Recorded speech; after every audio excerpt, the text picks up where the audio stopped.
Kementerian Hukum dan HAM membebaskan 35.000 narapidana untuk mencegah penyebaran virus corona.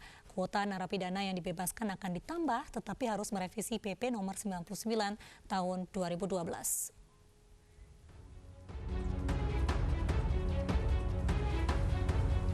Sekitar 35.000 narapidana dibebaskan berdasarkan Permenkumham nomor 10 tahun 2020 dan keputusan Menkumham nomor 19 PK 01/04 tahun 2020. Program asimilasi dan integrasi untuk mencegah penyebaran virus corona.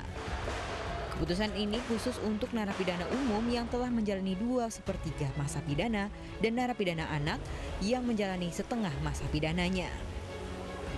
Tidak boleh ada alasan-alasan dipersulit supaya ada pungutan. Bagi siapa saja yang terdengar ada laporan akan ditindak dengan tegas. Jelas alamat rumahnya, begitu ya.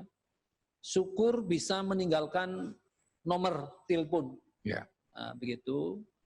Syukur bisa meninggalkan nomor telepon supaya nanti ini kan dilakukan pengawasan dan pembinaan oleh PK Bapas, supaya PK Bapas bisa melaksanakan tugas pengawasan dan pembinaan melalui daring. Mesti dilaksanakan di dalam rumah, tidak boleh keluyuran kemana-mana. Sedangkan anggota Komisi 3 DPR RI Arsul Sani menilai Kemenkumham harus cermat menentukan kriteria narapidana yang akan dilepas.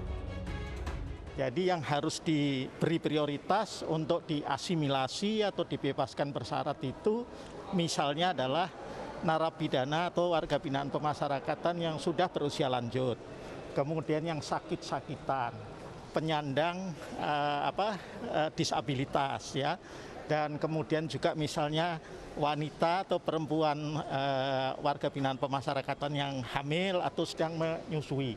Nah, saya kira ini juga kemudian bisa dipilah gitu ya. Terus lagi juga penyalahguna murni narkoba. Ya, bukan bandar, bukan pengedar nih, tapi penyalahguna murni narkoba.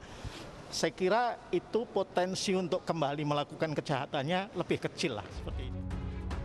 Namun Kemenkumham Yasona Lauli juga mengusulkan agar narapidana korupsi usia di atas 60 tahun juga dibebaskan. Namun hal ini terganjal aturan dalam PP nomor 99 tahun 2012.